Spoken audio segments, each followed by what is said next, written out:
नमस्कार, Ashwini Rana, founder voice of banking. आज शनिवार है और बैंकिंग की बात मेरे साथ का ये 5वां एपिसोड है। उम्मीद करता हूँ कि पिछले 4 एपिसोड आपको अच्छे लगे होंगे, उपयोगी रहे होंगे और आज का एपिसोड भी आपके लिए उपयोगी होगा।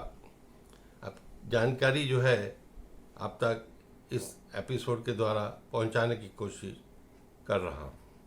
तो आज इस एपिसोड में हम जो 4 विषयों पर बात करेंगे उसमें सबसे पहला है फाइनेंशियल इंक्लूजन का एक कैंपेन सरकार का।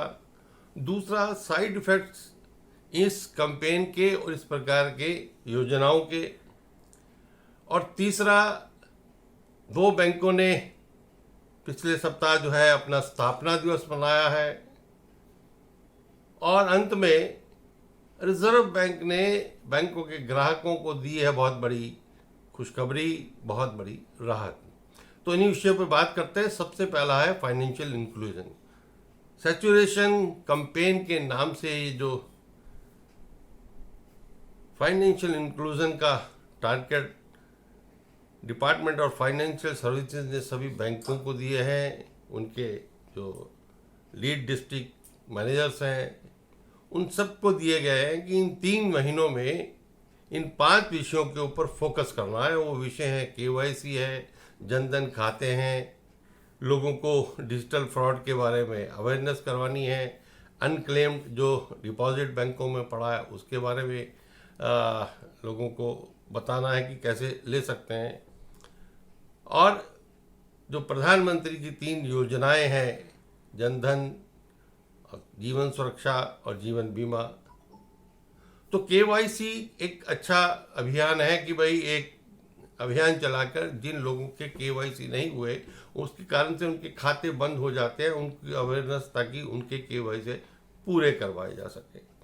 और दूसरा मुद्दा है कि भाई बैंकों में आजकल डिजिटल ट्रांजैक्शन बढ़ रही है, लोगों के अंदर एक उत्साह है, लोग डिजिटल की ओर जा रहे हैं, लेकिन उसके साथ साथ फ्रॉड्स भी उसमें बढ़ रहे हैं। तो उन फ्रॉड से कैसे बचा जाए इसका भी अभियान इस कैंपेन में होगा कि लोगों को किस तरह से उसकी जानकारी दी जाए, उनको बताया जाए। और तीसरा कि अनक्लेम्ड जो डिपॉजिट जो बैंकों में पड़ा है, लगभग 78,000 करोड़ का पैसा जो है रिजर्व बैंक के पास पड़ा है, अनक्लेम्ड, उसका कोई जो है लेने वाला नहीं है। तो उसके लिए सरकार ने एक उद्गम पोर्टल बनाया हुआ है, लेकिन उसका इस्तेमाल करके लोग अपने कुछ फैमिली मेंबर्स ने अगर उसमें कुछ छोड़ा है और उनकी जानकारी लेना चाहें तो कैसे ले सकते हैं। तो तीनों विषय बहुत उपयोगी हैं ग्राहकों की दृष्टि से भी और बैंकों की दृष्टि से भी। और एक विषय है जनधन खाते। जी हाँ, सरकार ने एक अभियान लेकर 2014 से अभी तक 55 करोड़ से ज़्यादा खाते, जनधन खाते बैंकों ने खोले हैं।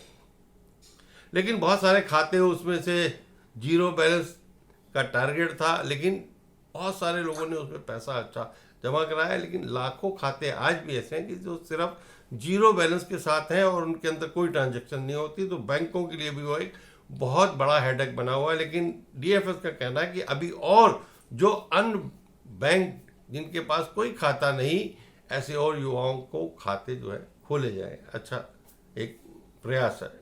वैसे ही प्रधानमंत्री जीवन सुरक्षा जो योजना है वो भी 20 रुपये मात्र में आप 1 साल के लिए अपना एक्सीडेंटल कवर ले सकते हैं, 2 लाख का। उसका भी फोकस रहेगा कि वो भी ज़्यादा लोगों को दिया जाए। और तीसरी जो योजना है वो ये है प्रधानमंत्री जीवन सुरक्षा, यानी 436 रुपये में प्रीमियम पर आपका 2 लाख रुपए का इंश्योरेंस हो जाता है 1 साल के लिए। अगर आपकी अकस्मात मृत्यु होती है तो परिवार के लिए एक बहुत बड़ी राहत रहती है। तो ये योजना भी ज़्यादा से ज़्यादा लोगों को, परिवारों को दी जाए। अभी तक इसी योजना में अगर देखा जाए तो बहुत बड़ी संख्या है, 9 लाख परिवारों को लगभग 18,398 करोड़ के क्लेम जो है बैंकों ने, इंश्योरेंस कंपनियों ने सेटल करके दिया है। यानी इन परिवारों को बहुत बड़ी राहत मिली है। तो ये योजनाएं अच्छी हैं, कैंपेन अच्छा है, लेकिन इनके कुछ साइड इफेक्ट्स भी आते हैं। कारण क्या है कि ये जितने भी अभियान है उसके कारण से बैंकों का फोकस जो है इसके ऊपर रहेगा, तो बाकी बैंकिंग के ऊपर प्रभाव पड़ता है, टारगेट जो है इसी के ऊपर फोकस हो जाता है। इसके साथ साथ जो बीसीए जिसके द्वारा बैंक खाते खुलवाते हैं, वो बीसी भी बहुत बार देखा गया है कि वो गड़बड़ करते हैं। अभी सीबीआई ने बताया है कि लगभग 9 लाख ऐसे म्यूल अकाउंट हैं जिसके ऊपर उनकी नज़र है और वो उनको इन्वेस्टिगेट कर रहे हैं।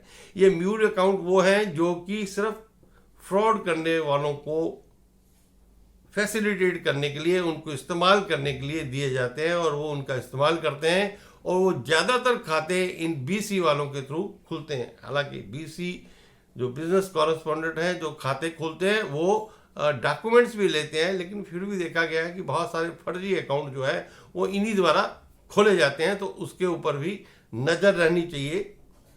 एक और मुद्दा सामने आता है बार बार कि कई बैंकों में जो हाउसिंग लोन के अंदर भी बहुत बड़ा एक रैकेट होता है, फ्रॉड होता है।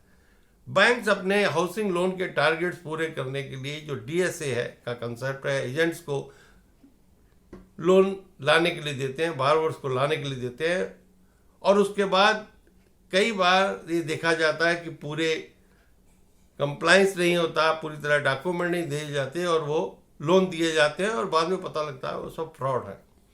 तो अधिकतर डीएसए के द्वारा दिए गए खातों में हाउसिंग लोन में पर्टिकुलर फ्रॉड्स हो जाते हैं और वो लोन जो है खराब हो जाते हैं। तो उसके ऊपर भी बैंकों को सोचना है कि भाई ये जो आउटसोर्सिंग का कंसेप्ट हमारा ये चाहे बीसी के थ्रू हो चाहे डीएसए के थ्रू हो, उसके अंदर कुछ बदलाव लाने की ज़रूरत है, ताकि टारगेट सिर्फ पूरा करने के लिए बैंकों का पैसे को गलत लोगों के हाथ में ना दे दिया जाए और बैंकों के जो खाते हैं वो भी गलत लोगों के हाथ में उनके गलत इस्तेमाल के लिए ना चले जाएं।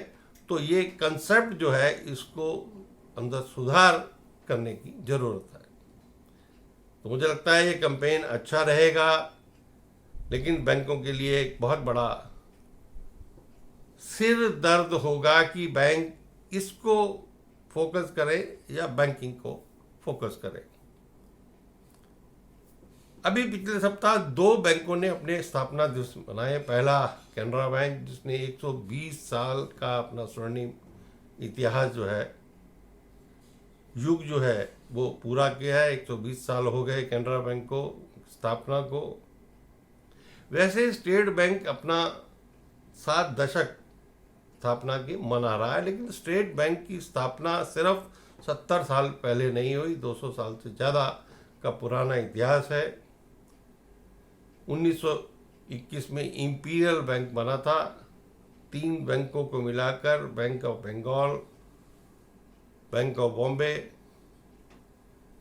और बैंक ऑफ मद्रास को, तो वो इंपीरियल बैंक चलता रहा देश के स्वतंत्रता के बाद भी। लेकिन 1955 में स्टेट बैंक का एक एक्ट आया और उसके आधार पर इंपीरियल बैंक ऑफ इंडिया को स्टेट बैंक ऑफ इंडिया बना दिया गया और तब से 70 दशक हो चुके हैं। स्टेट बैंक का भी बहुत बड़ा रोल इस देश के बैंकिंग के इतिहास में है कि जहां कई बैंक में किसी ब्रांच नहीं मिलती थी, स्टेट बैंक की ब्रांच जरूर मिल जाती थी। अब हम बात करते हैं कि रिजर्व बैंक ने या बैंकों ने ग्राहकों को क्या एक तोहफा दिया है। रिजर्व बैंक ने अपने एक सर्कुलर के द्वारा बैंकों को कहा है कि 1 जनवरी 2026 से कोई भी लोन लेने वाला व्यक्ति, अगर मान लो उसने 5 साल के लिए कार लोन लिया है या 30 साल के लिए हाउसिंग लोन लिया है या टर्म लोन लिया है, वो लोन को अपने समय से पहले बंद करना चाहता है तो उसके ऊपर कोई पेनल्टी चार्जेस नहीं होनी चाहिए।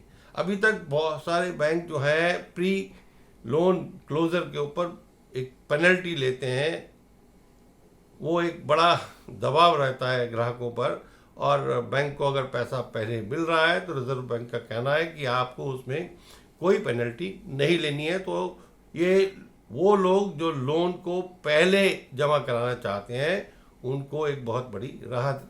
लेकिन वो सारे लोन 1 जनवरी 2026 के बाद जो सैंक्शन होंगे या रिन्यू होंगे उन पर ये सुविधा लागू होगी। स्टेट बैंक और कैनरा बैंक के बाद पंजाब नेशनल बैंक और इंडियन बैंक ने भी अपने ग्राहकों को एक बड़ी राहत दी है कि पहले जो मिनिमम बैलेंस ना रखने पर पेनल्टी लगती थी, उस पेनल्टी को समाप्त कर दिया है। तो अब 4 बड़े बैंक जो हैं वो इस प्रकार की सुविधा ग्राहकों को दे रहे हैं कि भाई अगर आपने मिनिमम बैलेंस नहीं रखा तो आपको कोई पेनल्टी नहीं लगेगी। लेकिन इसका मतलब ये नहीं कि आप पैसा बैंक में ना रखें, आप बैंक में पैसा रखें, क्योंकि बैंकों में रखा गया पैसा आपका सुरक्षित है और उसके ऊपर आपको ब्याज भी मिलता है। तो आज के एपिसोड में इतना ही। आशा करता हूँ ये एपिसोड और जानकारी आपको अच्छी लगी होगी, आपके लिए उपयोगी रही होगी। मेरा ये एपिसोड अगर अच्छा लगा, वीडियो अच्छी लगी है तो कृपया इसको लाइक करें, शेयर करें, चैनल को भी सब्सक्राइब करें ताकि आगे भी आपके साथ इस प्रकार की जानकारियाँ जो है वो शेयर करता रहूँ। नमस्कार, धन्यवाद।